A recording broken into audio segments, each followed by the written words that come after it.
L'argent. Rien qu'à prononcer ce mot, quelque chose en nous se crispe, quelque chose frémit. L'argent. C'est pas un simple billet, ce n'est pas une pièce, c'est une force, une obsession, une malédiction, une idole. Et pourtant, c'est aussi une promesse, une opportunité, une solution. Quel paradoxe, quelle tragédie. On dit que l'argent est la racine de tous les maux. Faux. C'est l'amour de l'argent. Et ça, mes amis, c'est une nuance qui change tout. Nous sommes en guerre. Contre quoi? Contre l'argent? Non, contre ce qu'il représente, contre ce qu'il révèle en nous. Cette lutte incessante, cette dualité dérangeante, le besoin contre la honte, l'avidité contre la peur, le désir contre la morale. On veut de l'argent, on en rêve, on le convoite, mais on le déteste tout autant. C'est une relation toxique, une romance tragique. Je t'aime, je te hais, tu me détruis. Mais je ne peux pas vivre sans toi.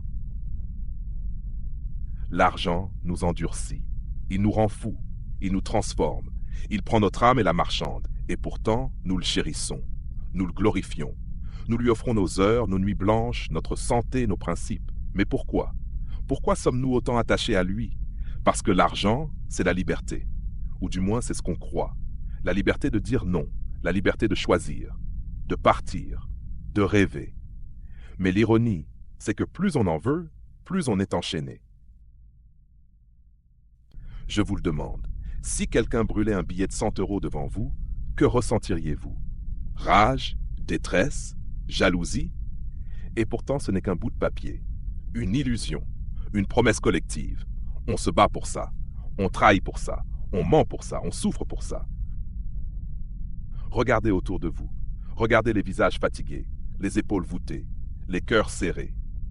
Une mère monoparentale qui court entre deux emplois, les poches vides et l'âme en miettes. Un homme piégé dans un travail qu'il déteste juste pour payer ses factures. Des sœurs qui s'aiment, mais que l'héritage a brisé à jamais.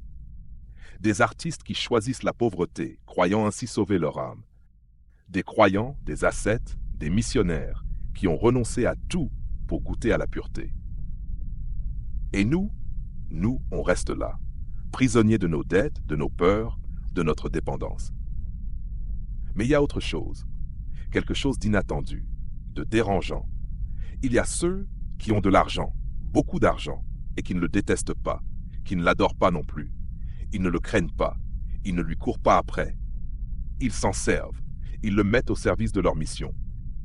Ils ne sont ni meilleurs ni pires, ils sont éveillés.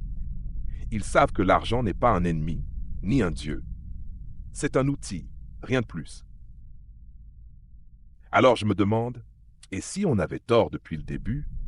Et si ce n'était pas l'argent le problème, mais notre croyance à son sujet? Et si on arrêtait de le voir comme un poison, un piège, un monstre?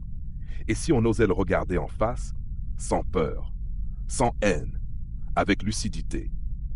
Et si on s'en libérait, non pas en le fuyant, mais en l'apprivoisant? L'argent ne nous rend pas mauvais. Ce sont nos intentions, nos peurs, nos blessures qui nous poussent vers l'ombre. Mais si on guérissait notre rapport à l'argent, si on remplaçait la guerre par la paix, le mépris par la compréhension, alors peut-être, oui peut-être, qu'on pourrait enfin respirer, créer, partager, aimer. Je n'ai pas toutes les réponses, mais je sais une chose, l'argent n'a pas d'âme, il prend celle qu'on lui donne. Alors, la question est simple, quelle âme allons-nous lui offrir? Peut-être est-il temps d'arrêter la guerre.